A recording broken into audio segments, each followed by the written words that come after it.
So వీటిని diagnose ఎలా చేస్తారు, నిర్ధారణ ఎలా చేస్తారు? Main important colonoscopy. కొలనోస్కోపీ అంటే మనము ఆ టెస్ట్ త్రూ మనకి పెద్ద పేగు నుంచి పెద్ద పేగు మొత్తం చూస్తూ ఉంటాము. అక్కడ ఏమన్నా అల్సర్ కానీ ఏదైనా గడ్డలు ఉన్నప్పుడు దాన్ని శాంపుల్ తీస్తాం, దాన్ని బయాప్సీ అంటారు. ఈ బయాప్సీని మనము టెస్టింగ్కి పంపిస్తాము. అందులో మనకి తెలుస్తుంది క్యాన్సర్ ఉన్నట్టు లేనట్టు. ఒకవేళ క్యాన్సర్ కన్ఫర్మ్ అయినప్పుడు నెక్స్ట్ థింగ్ ఏంటంటే స్టేజింగ్ అన్నట్టు. స్టేజింగ్ అంటే ఇందులో కూడా మనకి 4 స్టేజ్లు ఉంటుంది. సో ఆ స్టేజింగ్ కోసం స్కానింగ్ అనేది అవసరం పడుతుంది. సిటీ స్కానింగ్ అయినా పెట్ స్కాన్ అయినా ఉంటుంది. సో ఇవన్నీ అయిపోయి మనకి స్టేజింగ్ అనేది తెలుస్తుంది. ఇందులో ముఖ్యంగా మనకి 2 పార్ట్స్ ఉంటుంది. ఒక లోకలైజ్డ్ అంటే అక్కడే ఉంది, ఎక్కడికి బయటికి వెళ్ళలేదు. ఇంకోటి మెటాస్టాటిక్ అంటారు, వాటిని స్టేజ్ 4 అంటారు. సో ట్రీట్మెంట్ ఎలా ఉంటుంది? సో మనకి పెద్ద క్యాన్సర్ తీసుకున్నట్టయితే మనకి లోకలైజ్డ్ అంటే అక్కడే ఉన్నప్పుడు ఫస్ట్ ఆప్షన్ సర్జరీ ఉంటుంది. సో ఆపరేషన్ తర్వాత మనకి మళ్ళీ టెస్టింగ్కి తీసుకెళ్తాము, అది బయాప్సీకి పంపిస్తాము. దాంట్లో మనకి స్టేజ్ బట్టి తర్వాత మనకి కీమోథెరపీ అనేది ఇవ్వబడుతుంది. అలాగే స్టేజ్ 4 నెక్స్ట్. స్టేజ్ 4 ఉన్నప్పుడు మనకి కీమో అనేది చాలా ఇంపార్టెంట్. సో కీమోతో పాటు ఈ మధ్యకాలంలో చాలా వరకు మనకి ఇమ్యూనోథెరపీ అని, యాంటీబాడీ థెరపీ అని సో చాలా ఉంటాయి.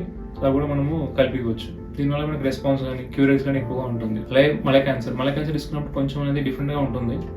సో మల క్యాన్సర్ మరి కిందికి ఉన్నప్పుడు అలాగే లోకలైజ్ ఉన్నప్పుడు రేడియేషన్ అనేది చాలా ఇంపార్టెంట్ మనకి. సో ముందుగానే రేడియేషన్ అని కీమో ఇవ్వబడుతుంది. సైజ్ తగ్గినాక సర్జరీ అనేది చేయబడుతుంది. స్టేజ్ 4 అనేది కామన్ రెండింటిలో మన ట్రీట్మెంట్ అనేది డిఫరెన్స్ ఏమి ఉండదు.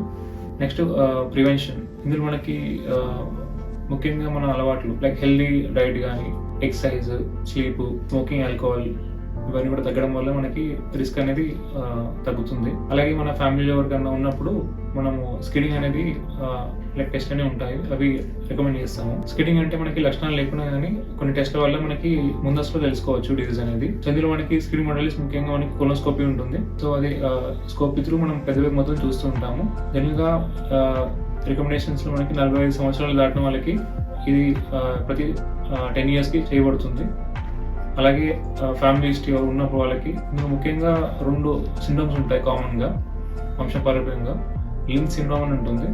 అది ఉన్న వాళ్ళకి 20 సంవత్సరాల నుంచి మనము చెప్తాము అది కొలనోస్కోపీని చేయించుకొని చెప్పి.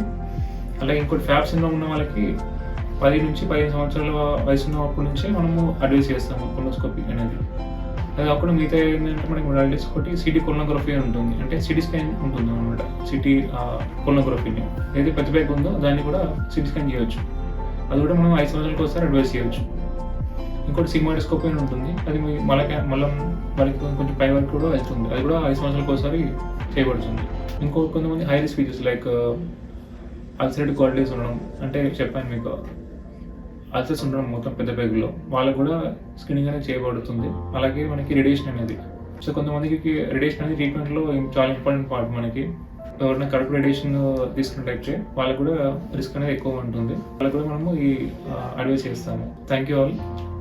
For any further educational content you can follow this channel and also subscribe and also share the videos. Thank you.